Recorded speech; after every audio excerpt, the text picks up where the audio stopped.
જય સિયારામ મિત્રો, આપણે પહોંચી ગયા છે બ્લિંકિટ સ્ટોર પર.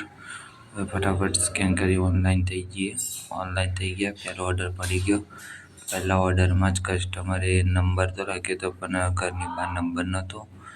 એટલે કસ્ટમરને કોલ કર્યો 2 વાર, કોલ ઉઠાવ્યો નહીં. પછી ઓટોમેશન ફોલો કર્યું તો કસ્ટમરનો ફોન આવ્યો. કસ્ટમરને ઓર્ડર આપીને રિટર્ન થઈ ગયા. કસ્ટમરે ₹50 ટીપ આપી. ટીપ લઈને આપણે તો થઈ ગયા ખુશ. એટલે આપણે ફરીથી ઓર્ડર મારવાનું ચાલુ કર્યું. ધીમે એમ 2, 3, 4 જેવા ઓર્ડર માર્યા. ઓર્ડર મારતા હતા અને મોસમમાં અચાનક પલટો આવી ગયો. એકદમ વરસાદ જેવો મોસમ બની ગયો.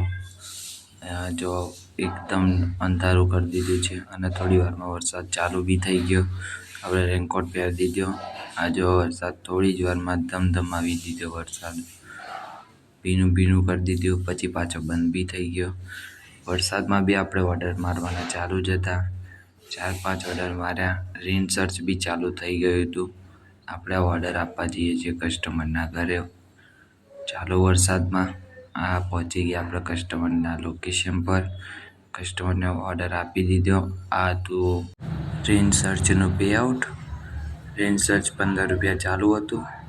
ઓર્ડર આપણે મારવાના કન્ટિન્યુ ચાલુ હતો. એટલામાં લાગી આપણને ભૂખ, તો આપણે વડાપાવ ખાવા ઊભા રહી ગયા. વડાપાવનો આપી દીધો ઓર્ડર ફટાફટ. તો માસી વડાપાવ બનાવવાનું ચાલુ કરી દીધું. વડાપાવ આવી ગયો. ફટાફટ ખાઈને પછી ઓર્ડર આપવા જઈએ.